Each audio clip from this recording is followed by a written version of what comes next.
सभी साथी जोरदार तालियों से स्वागत करेंगे साहब का। साथियों,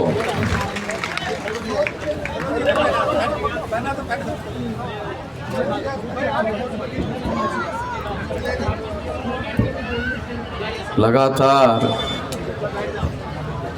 उत्तर प्रदेश में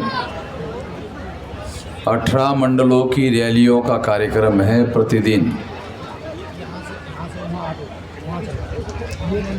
प्रतिदिन तो मंडलीय स्तर की रैलियों का कार्यक्रम जिनकी केंद्र सरकार है और राज्य सरकार है वो भी नहीं करवा पा रहे हैं। हमारे पास काला धन नहीं है, काला तो बहुत दूर, हमारे पास सफ़ेद भी नहीं है, मगर हमारे पास एक धन है, उसका नाम है जन धन। हमारे पास जन धन है, इसलिए प्रतिदिन हम लोग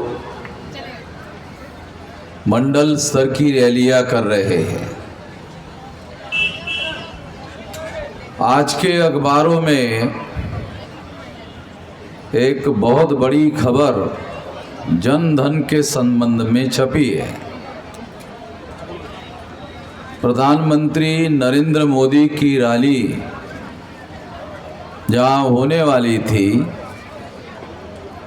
वहाँ 70,000 कुर्सियाँ लगी थी और 700 लोग वहाँ बैठे हुए थे।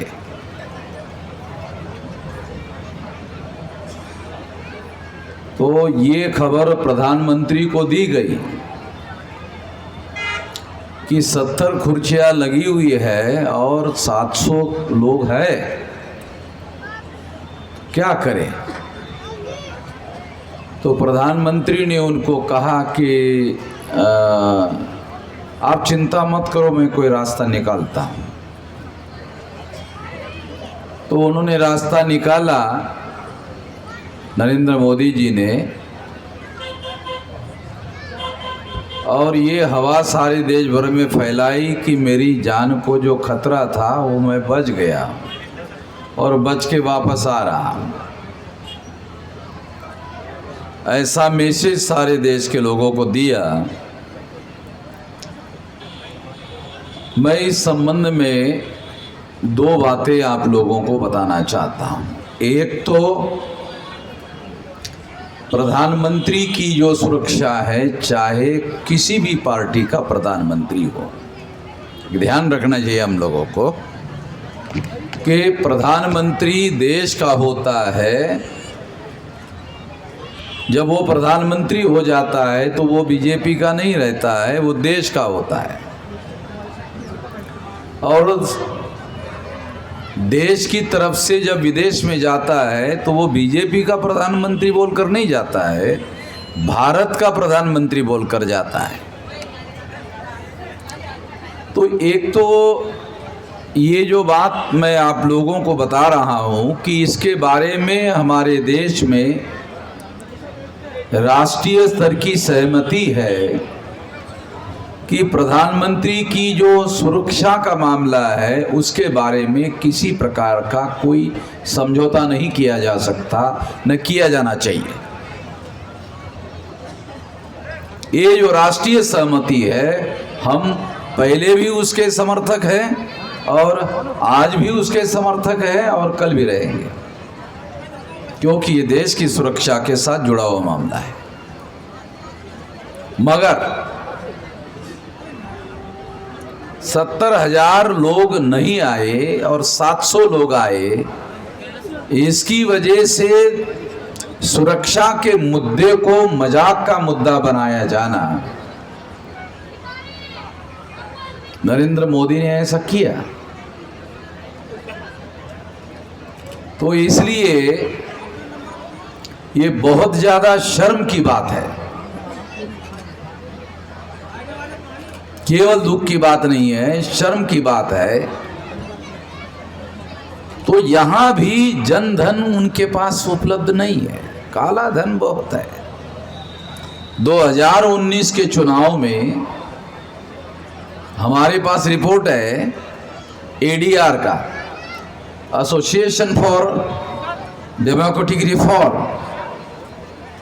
वो कोई भी आंकड़े सारी छानबीन करने के बाद घोषित करते हैं। तो एसोसिएशन फॉर डेमोक्रेटिक रिफॉर्म ने आंकड़े घोषित किए कि 2019 के चुनाव में सभी राजनीतिक दलों ने 60,000 करोड़ रुपया खर्चा किया और 60,000 करोड़ में 27,000 करोड़ अकेले बीजेपी ने किया। 60,000 करोड़ में अकेले 27,000 करोड़ रुपया बीजेपी ने किया।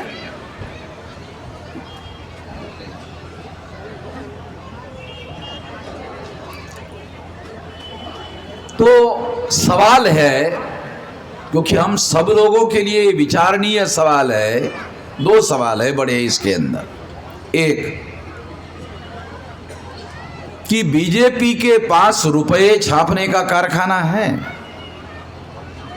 रिजर्व बैंक है जिनके पास रुपए छापने का अधिकार है? नहीं, रिजर्व बैंक तो ऑटोनॉमस है, फिर रुपए आए कहां से? तो ये काला धन है। ये काले धन का सबसे ज्यादा उपयोग चुनाव में होता है। अब ये सर्वविदित है। एक तो ये बात हम लोगों को समझना होगा, हम लोगों को समझना बहुत ज्यादा जरूरी है, इसलिए बता रहा हूं। दूसरी नंबर की बात, जिनके पास इस देश में 3.5% वोट है और 3.5% ब्राह्मणों की संख्या 3.5% है, 3.5% जिनके पास वोट है और 3.5% वोटों के आधार पर ये लोग ग्राम पंचायत में पंच चुनवा कर नहीं ला सकते। 3.5% से आप पंच कैसे चुनवा कर ला सकते हो? 3.5% वोट जिनके पास है वो गांव का पंच चुनवा कर नहीं ला सकते। सरपंच बनाने का सवाल नहीं है। जो सरपंच नहीं बना सकते गांव का, वो देश की पंचायत का प्रधानमंत्री नियुक्त कर रहे हैं, नॉमिनेट कर रहे हैं। तो ये जो नॉमिनेट कर रहे हैं ये काला धन है और इसकी वजह से मैं आपको ये बात बता रहा हूं कि इन लोगों ने, जिनके पास नोट बहुत है वोट नहीं है, मैं जो समझाना चाहता हूं आप लोगों को, जिनके पास नोट बहुत है, काला नोट बहुत है, उनके पास वोट नहीं है। जिनके पास वोट नहीं है उन लोगों ने चुनाव को बहुत ज्यादा महंगा किया। अब बीजेपी के 303 सांसद चुनकर आए, 303 इंटू 100 3,000 करोड़ हो जाएंगे, 3,300 करोड़ हो जाएंगे। एक मेंबर पार्लियामेंट के लिए अगर 100 करोड़ आप खर्चा कर रहे हो, 3,300 करोड़ हो जाते हैं। इससे 9 गुना हो गया, 9 गुना करो तो इसका मतलब ये है कि एक मेंबर पार्लियामेंट के लिए इन लोगों ने उससे ज्यादा, अगर 1,000 करोड़ खर्चा किया तो 30,000 करोड़ होता है। तो इसका मतलब है 900 करोड़ रुपया एक सांसद को चुनने के लिए बीजेपी ने खर्चा किया, और तब किया जब ईवीएम में घोटाला करने की सुविधा भी है।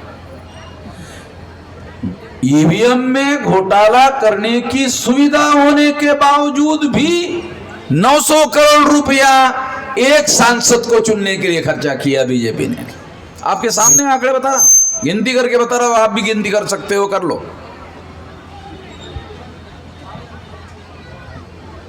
कोई बताने वाला नहीं है ये बात जो मैं आपको समझा रहा हूं। ये मैं भाषण नहीं करता हूं, आमतौर पे मैं लोगों को ये बातें बताता हूं, इसका अर्थ समझाने का प्रयास करता हूं। जिन लोगों के पास नोट है, वोट नहीं है, उन लोगों ने चुनाव को महंगा किया, जानबूझकर महंगा किया, ताकि जिनके पास ज्यादा वोट है वो चुनाव से बाहर हट जाए। तो हम तो केवल चुनाव में लाइन लगाकर वोट डालने वाले हो गए हैं, या हम लोगों को लाइन लगाकर वोट डलवाने वाले बना दिए गए हैं? यह समझने की बात है। इस पर कोई मीडिया बोलता नहीं है। जिसको नेशनल मीडिया कहा जाता है, प्रिंट मीडिया हो, इलेक्ट्रॉनिक मीडिया हो, जिनको मीडिया कहा जाता है, इस पर कुछ नहीं बोलते, कुछ नहीं लिखते। इसके ऊपर अभियान चलाया जाना चाहिए मीडिया के द्वारा, क्योंकि मीडिया कोई उद्योग नहीं है, मीडिया कोई उद्योग नहीं है। ये और आप लोगों को थोड़ा बता दो, जैसे साबुन बनाने का उद्योग आपने शुरू किया, उसके लिए इंडस्ट्रियल लाइसेंस लिया और आपने साबुन बनाने का उद्योग शुरू किया, ये तो कर सकते हो, मगर अखबार या मीडिया शुरू करने के लिए इंडस्ट्रियल लाइसेंस से आप अखबार शुरू नहीं कर सकते। ये संविधान के आर्टिकल 19 के तहत आपको मिला हुआ अधिकार है। ये इंडस्ट्रियल लाइसेंस से नहीं चला सकते। हमारे लोगों को ये बहुत सारी बातों की जानकारी नहीं है। तो इसका मतलब यह है कि मीडिया जो है ये लोकतंत्र का चौथा स्तंभ है, ये कोई इंडस्ट्री नहीं है।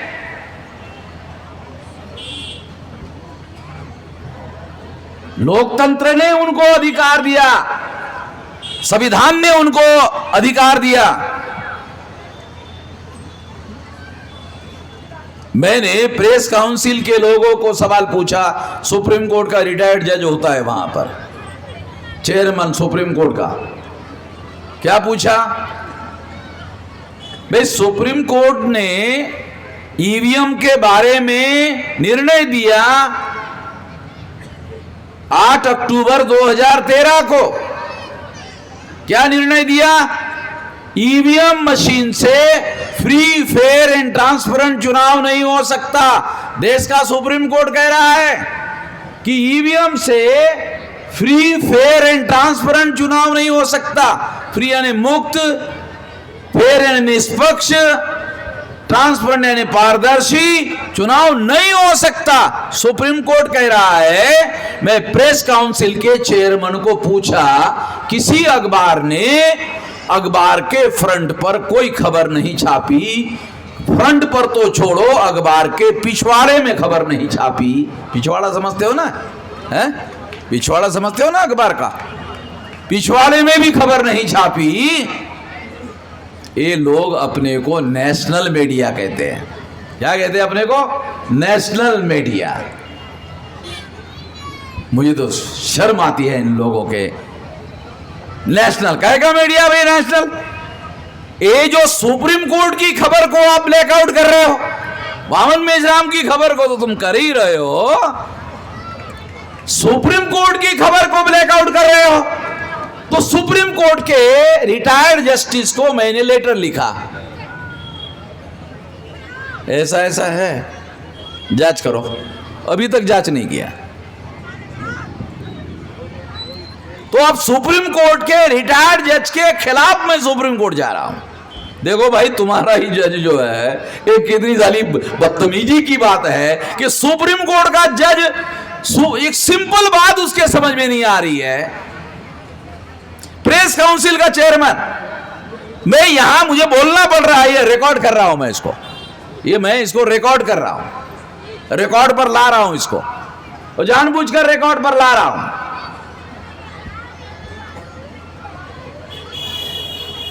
वो जो रिटायर्ड जज है, खुदा है, खुदा है वो,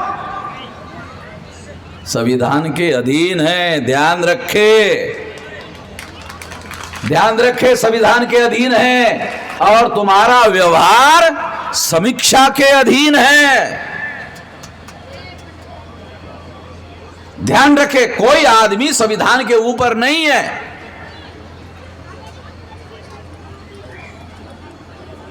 तो मैं आप लोगों को, क्योंकि हम संविधान के दायरे में रहकर ये लड़ाई लड़ रहे हैं, हम कोई हथियार लेकर लड़ाई लड़ने की बात नहीं कर रहे हैं।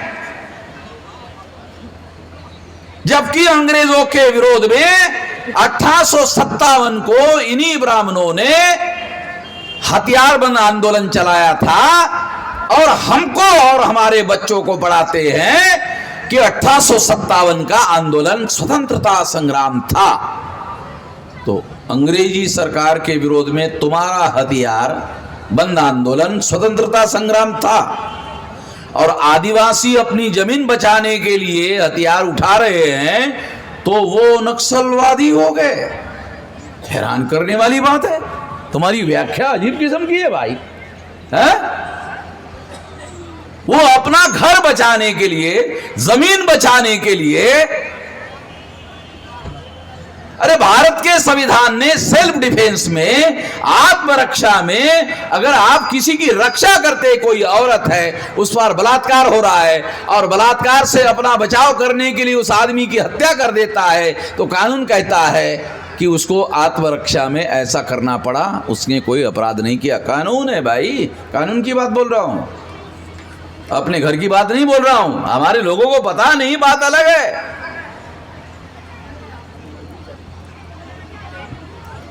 तो इस देश में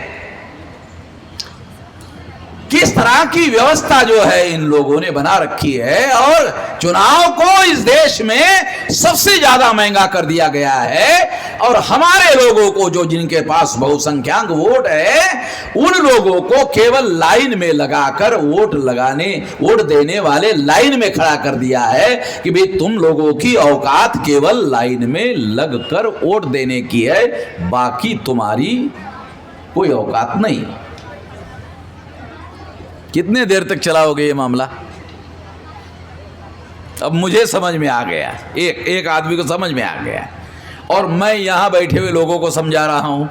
और ये जो हमारा मीडिया देख रहे हो ना, ये न्यूयॉर्क में भी सुना जाता है। पता नहीं आप लोगों को हमारा मीडिया कहाँ का, लंदन में सुना जाता है, वहां से मुझे टेलीफोन आता है। इटली में सुना जाता है, वहां ये सोशल मीडिया है। सोशल मीडिया लोकल मीडिया नहीं होता है, एक ग्लोबल मीडिया होता है, ये सारी दुनिया में आवाज जाती है। तो ये मत समझना कि वामन मेश्राम की खबर किसी प्रिंट मीडिया में नहीं छपी या किसी चैनल पर नहीं छपी तो हमारी आवाज लोगों तक नहीं पहुंचेगी। ये अब भ्रम खत्म हो गया है। राष्ट्रीय अधिवेशन में मैंने जब भाषण दिया तो 1,40,00,000 लोगों तक पहुंच गए एक दिन में।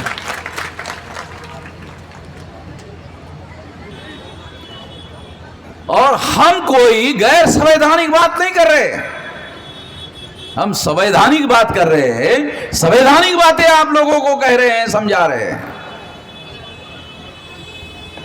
इसके तहत हम अपनी बात आप लोगों को समझाने का प्रयास कर रहे हैं। इसमें बदलाव होना जरूरी है, इसमें परिवर्तन होना जरूरी है।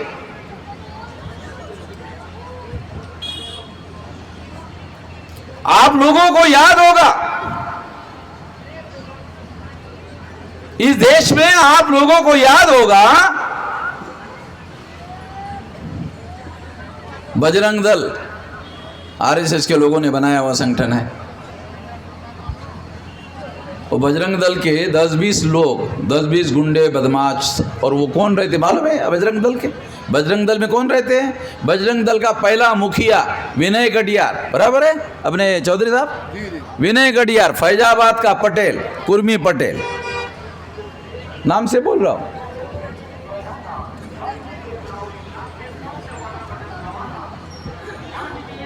तो ये जो है हमारे SC ST OBC को बजरंग दल में भर्ती करते हैं। बजरंग शब्द का अर्थ मालूम है ना?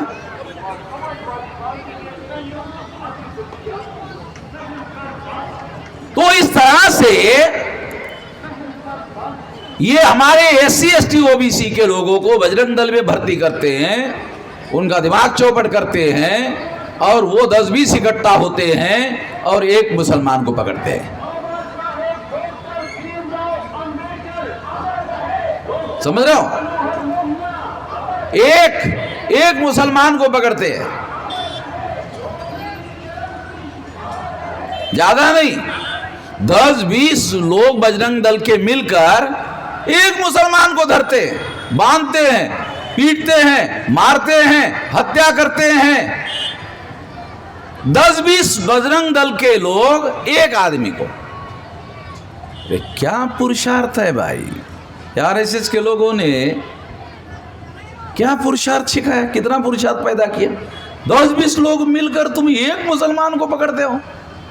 10-20 में से एक बजरंग दल को भेजो, और वो भी एक, दोनों को भिड़ने दो। अपना बचाव जो करे करे, नहीं, वो अकेला रहता है। वो 10-20 आरएसएस के लोग जो ट्रेन लिए हुए हैं SC ST OBC के, एक आदमी को, एक मुसलमान को पकड़ते हैं और उनको कहते हैं तुम पाकिस्तानी हो, तुम विदेशी हो, तुम पाकिस्तान चले जाओ।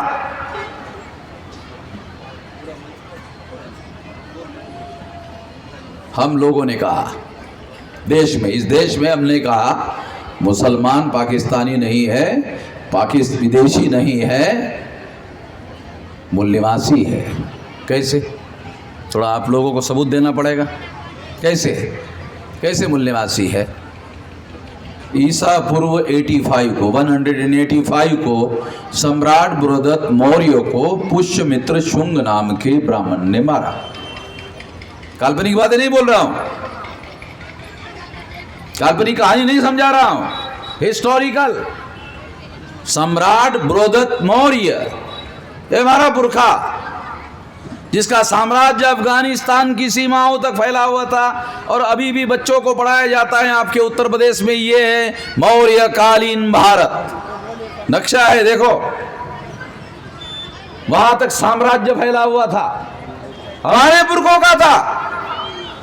और वो सारे के सारे लोग बुद्धिस्ट थे। बुद्धिस्ट होने के पहले मूल निवासी थे, फिर बाद में बुद्धिस्ट हो गए। और सम्राट बृहदत्त मौर्य की हत्या करने के बाद 500 साल बाद बुद्ध ने दशरथ जातक का प्रवचन में उल्लेख किया। उस दशरथ जातक की चोरी करके रामायण लिखी। दशरथ जातक की चोरी करके रामायण लिखी, और उसके बाद 31 जातक की चोरी करके महाभारत लिखी। अब 31 जातक की चोरी करेंगे तो ये तो चोरी नहीं कहा जा सकता, ये तो खुल्लम खुल्ला डाका माना जाना चाहिए। एक जातक चुराया तो चोरी, 31 जातक चुराए तो डाका माना जाना चाहिए। तो मैं आप लोगों को जो समझा रहा हूं हिस्टोरिकल बात, जो मूल निवासी था वो बाद में बुद्धिस्ट हो गया, उसका साम्राज्य था अफगानिस्तान की सीमाओं तक, और वहां तक हमारे भारत की सीमा थी। आज भारत का नक्शा देखो, जब सम्राट बृहदत्त मौर्य की हत्या की और पुष्यमित्र शुंग भागकर फैजाबाद के पास आया और अपनी राजधानी बसाया, राजधानी का नाम अयोध्या रखा। कितने लोगों को पता है यहाँ जो यूपी के रहने वाले लोग हैं? पुष्यमित्र शुंग के राजधानी का नाम अयोध्या था। ये इतिहास योगी के यूपी में पढ़ाया जा रहा है, पढ़ो, ये है इतिहास। रामायण में राम की राजधानी का नाम अयोध्या है, ठीक है, और इतिहास में पुष्यमित्र शुंग की राजधानी का नाम अयोध्या है। मेरा नहीं बता रहा हूं। अब योगी कौन से क्लास में पढ़े हमें मालूम नहीं है, कोई पता नहीं है किसी को कि कोई क्लास में पढ़ने के लिए गए थे वगैरह वगैरह, कोई सर्टिफिकेट उनके पास में है, हमें पता नहीं है। आप लोगों को पता हो सकता है। तो ये बात जो मैं आप लोगों को समझा रहा हूं, इस हिसाब से आज के तारीख में जब आप लोगों ने जबरदस्ती, पुष्यमित्र शुंग के लोगों ने जबरदस्ती करने का काम किया, भिक्षुओं का कत्लेआम किया, तो बुद्धिस्ट लोगों ने इस्लाम धर्म को कबूल किया। कितने लोगों को यहां मालूम है कि तक्षशिला यूनिवर्सिटी पाकिस्तान में है? कितने लोगों को पता है? हमारे लोगों को यह भी पता नहीं है। नालंदा का तो पता है कि बिहार में है, मगर तक्षशिला यूनिवर्सिटी कहाँ है ये पता नहीं। अरे वो पाकिस्तान में है, तो पाकिस्तान में क्यों है? क्यों है? क्योंकि वो सारे के सारे बुद्धिस्ट लोग थे, उन्होंने अपनी यूनिवर्सिटी बनाई। अब आप बताओ, ईसा पूर्व 185 के पहले कोई हिंदू था? कोई हिंदू नहीं था। भागवत ने क्या कहा? जब हमने क्या कहा? ए मुसलमान मूल निवासी है भारत का, मुसलमान भारत का मूल निवासी है। जब हमने कहा तो भागवत ने उल्टी किया। मोहन भागवत ने उल्टी किया, समझते हो? है उल्टी? खाना खाने के बाद जब हजम नहीं होता तो आदमी उल्टी करता है ना, तो उल्टी किया और कहा हिंदुओं और मुसलमानों के पुरखे एक ही थे। है आया समझ में कुछ? जब हमने कहा मूल निवासी थे, तो भागवत ने कहा हिंदुओं और मुसलमानों के पुरखे एक ही थे। अरे पहले तो पाकिस्तानी थे, विदेशी थे, विदेश में जाने के लिए कहते थे, अब यकाएक साला कैसे बदल गए? हैं? ऐसे कैसे हृदय परिवर्तन हो गया?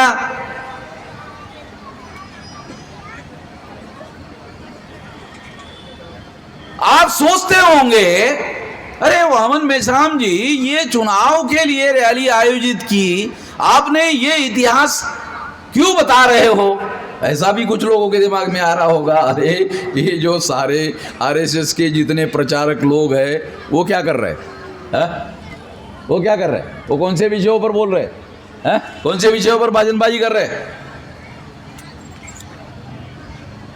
सारी झूठ बात पर, इतिहास की झूठ और गप जो है वो हाँकने का काम कर रहे हैं, झूठ बोलने का काम कर रहे हैं। मैं गोरखपुर गया, गोरखपुर के एयरपोर्ट पर उतरा। गोरखपुर के एयरपोर्ट पर उतरने के बाद एयरपोर्ट का नाम लिखा देखा, गोरक्षनाथ एयरपोर्ट। अरे पहले का गोरखनाथ का गोरक्षनाथ कैसे हो गया भाई? है गोरखनाथ सिंपल, कितना है, कोई भी आदमी उच्चारण कर सकता है गोरखनाथ। ये गोरखनाथ का गोरक्षनाथ कैसे हो गया भाई? गाय की रक्षा करने वाला कैसे हो गया? अब हमारे कुछ लोग कहते हैं कि ये बीजेपी वाले का 4G चलता है। भाई परमिंदर, गाय, गंगा, गोमूत्र और गोबर, एक तो बीजेपी आरएसएस वाले ने गोबर खाया, बोलते इससे कोविड खत्म हो जाएगा, वो मर गया।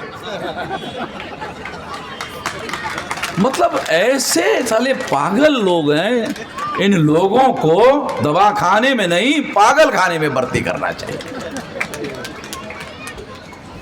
चुनाव में बोल रहे गाय, गंगा, इन्होंने अखबार में छापा था जब कोविड का लोगों को घर में बिठा दिया, तो मैं टीवी पर देख रहा था, घर में बिठाया सब लोगों को, कहा अब गंगा बहुत शुद्ध हो गई है, यानी इसका पहले मैली हो गई थी, अभी शुद्ध हो गई है। फिर कहा अब सब लोग आ गए हैं, अभी फिर अशुद्ध हो रही है। अभी कुछ दिन पहले नरेंद्र मोदी ने डुबकी लगाई, तो पहले डॉक्टर को सलाह किया कि चर्म रोग तो नहीं होगा, तो डॉक्टर ने कहा होगा। अब डॉक्टर झूठ कैसा बोलेगा, वो तो साला 300 टाइम पोलोटेट पार्टनर है कि चर्म रोग तो होगा कि कोई उपाय। हाँ, उपाय तो बहुत है, उपाय बहुत है। ऐसा प्लास्टिक आपके शरीर को चिपका दिया जाएगा पारदर्शी, देखने वालों को पता भी नहीं चलेगा। आपके चमड़ी को गंगा का पानी लगेगा नहीं और लोगों को पता भी नहीं चलेगा कि आपने कोई प्लास्टिक पहना हुआ है। नहीं वही बता, अरे वो हमारी नजर से कैसे सोचेंगे भाई? हमारे पास केवल आंख नहीं है, नजरिया है, नजर है। हर एक के पास तो नजर होती है और नजर जब खराब होती है तो चश्मे का नंबर लगाकर दुरुस्त कर लेते हैं। इससे कोई बहुत ज्यादा सुधार नहीं होता, नजरिया होना चाहिए, नजरिया। आपके पास अगर नजरिया नहीं है तो आपके नजदीक की बात आपको दिखाई नहीं देगी। तो ये जो धोखाधड़ी चल रही है, इस वजह से मुझे ये बोलना पड़ रहा है। आप लोगों को समझ में आना चाहिए कि जिनके पास केंद्र सरकार है, राज्य सरकार है, उनके पास हमने विकास किया ये बताने के लिए कुछ नहीं है जिसको आधार बनाकर वोट मांगा जा सके। नरेंद्र मोदी क्या कह रहे हैं? अभी लखनऊ से मैं आया, लखनऊ में विज्ञापन है, लिखा हुआ है हमने उत्तर प्रदेश में 13 इंटरनेशनल एयरपोर्ट बनाए। चलो ठीक है, मान लिया, बनाए, इंटरनेशनल एयरपोर्ट बनाए, चलो ठीक है। यहाँ कितने लोग हैं भाई एयरपोर्ट में जाते हैं और एयर सर्विस में बैठते हैं? है कोई? विकास, नरेंद्र मोदी का विकास बता रहा हूं कि नरेंद्र मोदी कह रहा है 13 एयरपोर्ट बनाए, मान लिया, चलो ठीक है। यहाँ है कोई? कोई नहीं। हम ज्यादा से ज्यादा क्या करते हैं मालूम है? जब फ्लाइट आकाश में आती है और आवाज करती है तो घर के अंदर का हमारा SC ST OBC का आदमी जोर से दरवाजे से बाहर आता है, देखो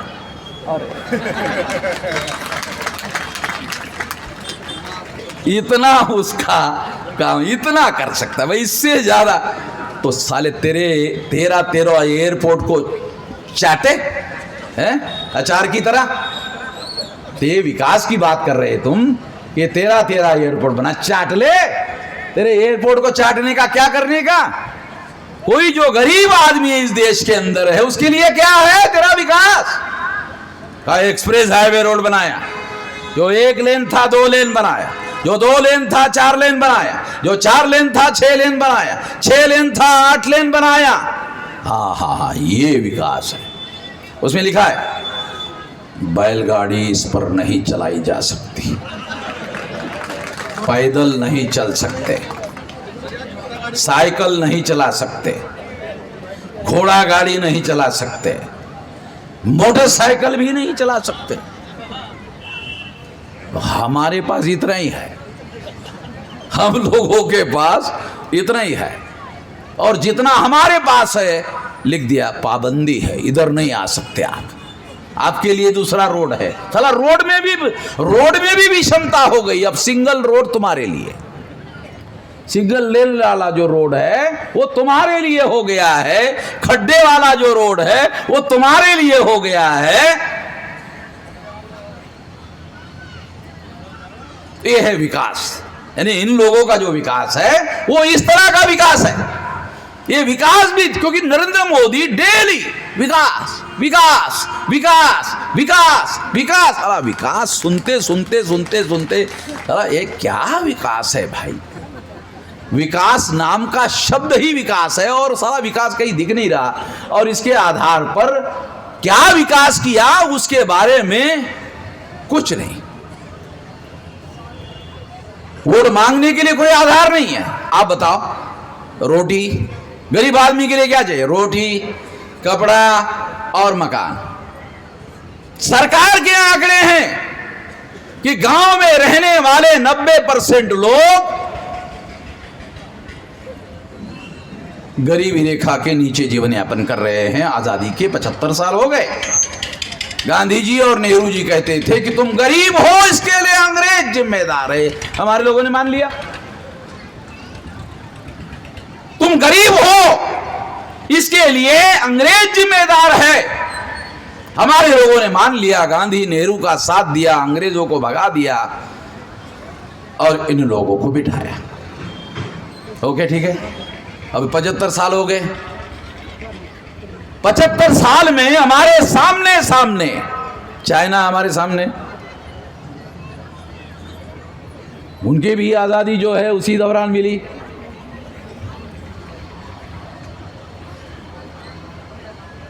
अभी कल के अखबार की खबर है, एप्पल वाले का शेयर की जो कीमत है, ऐसा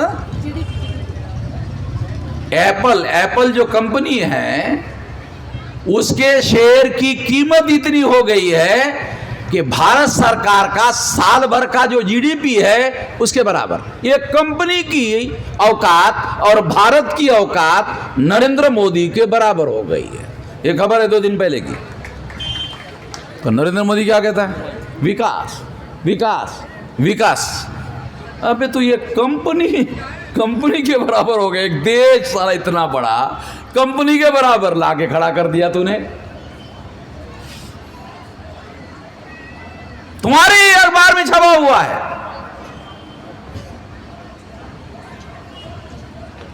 तो इस तरह से इन लोगों ने देश की संपत्ति को बेचने का काम, पहले कहते थे कि ये लायबिलिटी है, ये बोझा है, इसलिए इसको बेच रहे हैं। अब क्या कहते हैं? धंधा करना सरकार का काम नहीं है।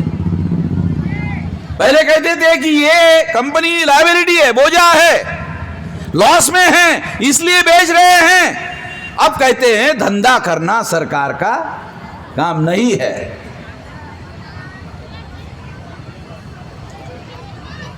जो पब्लिक अंडरटेकिंग सेक्टर की कंपनियां हैं वो केवल धंधा नहीं है, इसके साथ राष्ट्रीय सुरक्षा का भी मामला जुड़ा हुआ है। आम आदमी, हम लोग जो SC ST OBC माइनॉरिटी के लोग हैं, आम आदमी जो है इस देश के अंदर, गांव में रहने वाले 90% और शहरों में रहने वाले 75% लोग जो है गरीबी रेखा के नीचे जीवन यापन कर रहे हैं, ऐसा सरकार का कहना है। और अगर सरकार ये कहती है तो 75 साल की आजादी में इन लोगों का विकास करने के लिए क्या किया? ये तो तुम कह रहे हो, हम थोड़ी कह रहे। तुम्हारी पार्टी की सरकार है, तुम्हारी प्रधानमंत्री है। तुमने लोगों के रोटी कपड़ा और मकान, रोटी कपड़ा और मकान की 75 साल में व्यवस्था नहीं की। इज्जत से हमारे लोग क्या चाहते हैं? हमारे लोग क्या चाहते हैं? पंच पकवान चाहते हैं डेली खाने के लिए? नहीं, इज्जत से रोटी कपड़ा और मकान चाहते हैं भाई, इज्जत से चाहते, सम्मान से चाहते। 75 साल में ये तुम लोगों ने किया नहीं। क्या चाहते हैं हमारे लोग? शिक्षा, हर गांव में स्कूल होना चाहिए। हमारे आदमी ये नहीं चाहते कि अंबेडकर की तरह कोलंबिया में पढ़ने के लिए हमें भेजो। बाबा साहब अंबेडकर कोलंबिया में जाके पढ़े, लंदन स्कूल ऑफ इकोनॉमिक्स में जाके पढ़े, तो हमारे बच्चों को भी लंदन स्कूल ऑफ इकोनॉमिक्स में और कोलंबिया यूनिवर्सिटी में जाके पढ़ाओ। ये नहीं चाहते गांव में एक अच्छा स्कूल हो। सरकार कहती है 2 लाख गांवों में स्कूल ही नहीं है। 6.5 लाख गांवों में, 6.5 लाख गांवों में से 2 लाख गांवों में स्कूल ही नहीं है। योगी ने रेजोल्यूशन पास किया, मंत्रिमंडल में निर्णय लिया। क्या निर्णय लिया? कि जिस गांव के अंदर स्कूल नहीं है वहाँ का बच्चा 3 किलोमीटर, 5 किलोमीटर, 7 किलोमीटर पैदल चल के जाता है, उसको गाड़ी में बैठने के लिए टिकट नहीं लगेगा, फ्री में बैठेगा, फ्री में बैठेगा। तो हमारे लोगों को हमने गांव में भेजा, बच्चों को पूछा, उसके माँ बाप को पूछा कि ये योगी जी ने ऐसा निर्णय लिया है कि बच्चों को फ्री में बैठने की इजाज़त होगी, कोई टिकट नहीं लगेगा।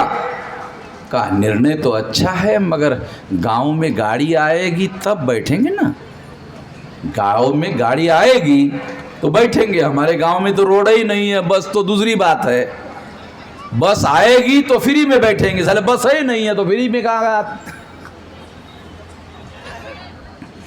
तो ये लोग प्रोपोगंडिस्ट है। प्रोपोगंडिस्ट का क्या मतलब है? निर्णय ले लिया, अखबार में छाप दिया, वाहवाही ले लिया, उनको मालूम है कौन जाके छानबीन करने वाला है भाई। तो हम जैसे लोग तो है ना पागल लोग, हम तो पागल। हमारा तो धंधा ही, जरा कोई काम धंधा तो है नहीं। मैं तो राष्ट्रीय स्तर का बेरोजगार हूँ, राष्ट्रीय अध्यक्ष हूँ, इसका मतलब राष्ट्रीय स्तर का बेरोजगार हूँ। मेरे पास तो कोई काम धंधा ही नहीं है। मैं 24 घंटे यही काम धंधा करते रहता हूँ। इसी काम के लिए हम लोगों ने ये पागलपन का धंधा शुरू किया है। तो इस तरह से इन लोगों के द्वारा 75 साल में रोटी, कपड़ा और मकान की व्यवस्था नहीं किया गया। शिक्षा, स्वास्थ्य, प्राइमरी हेल्थ सेंटर में देहात का रहने वाला हूं। गांव में प्राइमरी हेल्थ सेंटर नहीं है। बड़ा हॉस्पिटल नहीं बोल रहा हूं, प्राइमरी हेल्थ सेंटर नहीं है तो डॉक्टर बैठता नहीं है। अरे डॉक्टर तो दूर, कंपाउंडर नहीं बैठता। जाओ वेरीफाई कर लो। शिक्षा, स्वास्थ्य और रोजगार, सिंपल।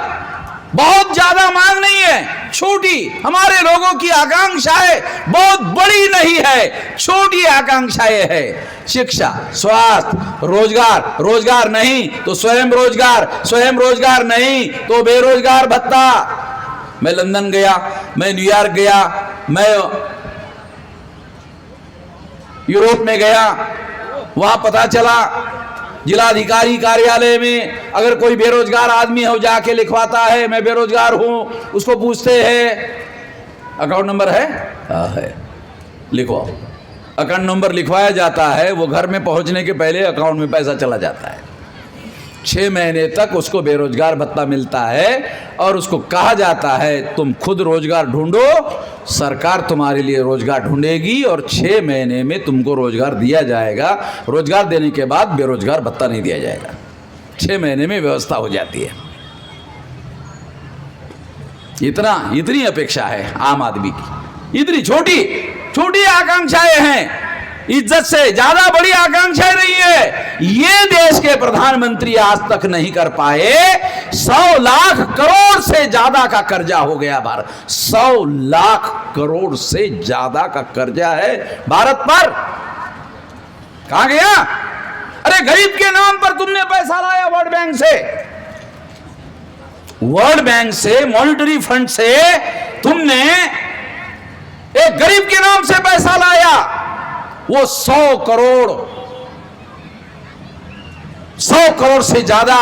अब उसका ब्याज देना तुम लोगों को मुश्किल हो रहा है तो कर्मचारियों की पेंशन रद्द कर दी। कितने लोगों को, हमारे पढ़े लिखे लोगों को पता है कि पेंशन रद्द क्यों हो गई? हमारे लोगों को यही पता नहीं है कि सरकार ने जो कर्जा लिया उसका ब्याज सरकार को देना मुश्किल हो रहा है, इसलिए कर्मचारियों की पेंशन बंद करवा दी गई। पैसे की कमी है। 35 लाख करोड़ रुपए का बजट है भारत सरकार का, एक साल का। 248 करोड़ का बजट था जवाहरलाल नेहरू का 48 में। अभी कितना है? 35 लाख करोड़। मैंने एक प्रोफेसर को, जो गणित का प्रोफेसर था, उसको पूछा, गुरुजी 35 लाख करोड़ कागज पर शून्य लगा के लिख कर थोड़ा सा बताइए। तो बोलता पता नहीं साला कितना शून्य लगाना पड़ेगा। इतना पैसा भारत सरकार के पास साल में आता है। पैसा नहीं है ऐसा नहीं है। ये तो मैं केंद्र सरकार के बजट की बता रहा हूं। राज्य सरकार का बजट अलग। बॉम्बे के कॉरपोरेशन का बजट 40,000 करोड़ का। अकेले बॉम्बे की जो कॉरपोरेशन है उसका बजट 40,000 करोड़ का है।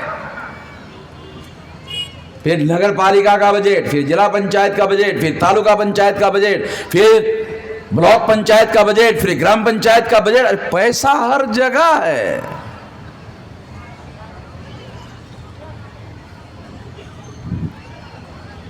पैसे की कहां कमी है?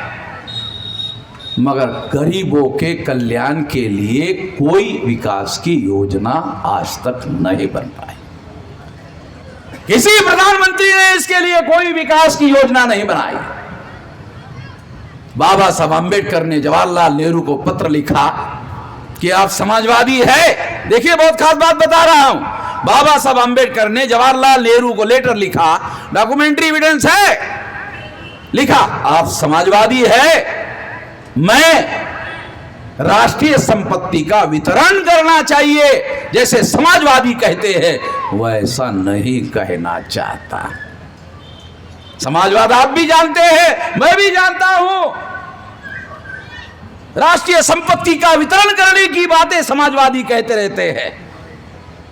मैं उत्तर प्रदेश के समाजवादियों की बात नहीं कर रहा हूं, नहीं तो आप लोगों का भ्रम हो जाएगा। उत्तर प्रदेश के जो समाजवादी है ना, उनको तो समाजवाद क्या है यही पता नहीं, दूर दूर तक। इसलिए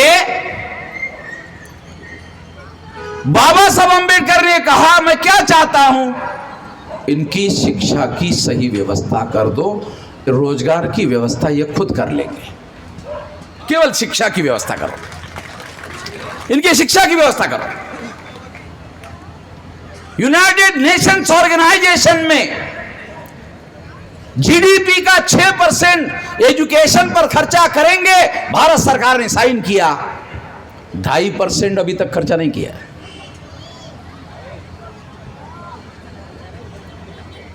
साथियों, किसी प्रधानमंत्री ने इन लोगों के विकास की योजनाओं का काम नहीं किया, न बनाया। इसलिए ना करने वाले जितने भी प्रधानमंत्री हैं, मैं उन सब लोगों को एक सर्टिफिकेट देना चाहता हूं कि ऐसे सारे प्रधानमंत्री नालायक, ऐसे सारे प्रधानमंत्री को मैं एक सर्टिफिकेट बाहर करता हूं कि ऐसे सारे प्रधानमंत्री नालायक। आप बोलेंगे मेश्राम जी, आपके जैसा आदमी गाली दे रहा है, अच्छा नहीं, शोभा नहीं देता है, अच्छा नहीं लगता है। मैं कहाँ गाली दे रहा हूं? मैं तो कह रहा हूं कि ये प्रधानमंत्री लायक नहीं है, नालायक, लायक नहीं है, ये कह रहा हूं भाई। इसलिए आने वाले चुनाव में, अभी आखिरी बात, आने वाले चुनाव में ये राष्ट्रीय परिवर्तन मोर्चा जब हमने बनाया 18 दल थे, बाद में 31 हो गए और अभी 41 दलों का गठबंधन है। कोई जिला स्तर के हैं, कोई कमिश्नरी स्तर के हैं, कोई और 2 कमिश्नरी के हैं, कोई स्टेट लेवल के हैं। अभी एनडीए और यूपीए की तरह हमने भी एक राष्ट्रीय परिवर्तन मोर्चा बनाया। ये राष्ट्रीय परिवर्तन मोर्चा इसलिए बनाया क्योंकि ये अब आने वाले समय में ये राष्ट्रीय परिवर्तन मोर्चा बनने जा रहा है। हमारा संगठन वाम से भारत मुक्ति मोर्चा, बहुजन क्रांति मोर्चा 31 राज्यों में, 567 जिलों में, 4000 से ज्यादा तहसीलों में, 22,000 से ज्यादा ब्लॉक में, 1.5 लाख से ज्यादा गांवों में फैला हुआ है। 2 बार भारत बंद किया। 13 पॉइंट रोस्टर के विरोध में नरेंद्र मोदी को मजबूर किया पार्लियामेंट में संविधान संशोधन करने के लिए, और सीए के लिए भारत बंद किया।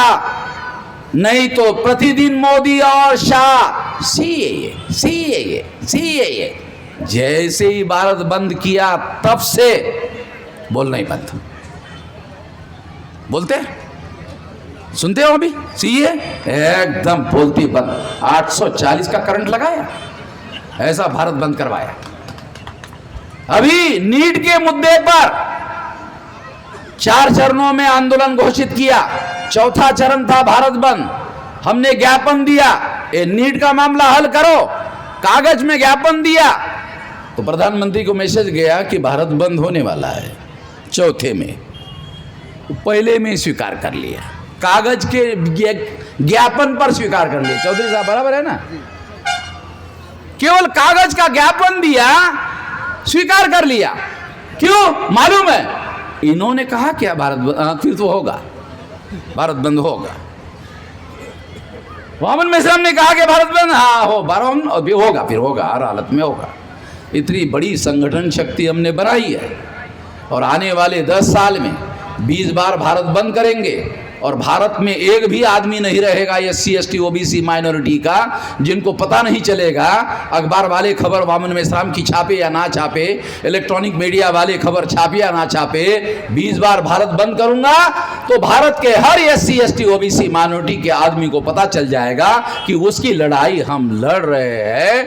तो 10 साल में ब्राह्मणवाद का राम नाम सत्य होगा।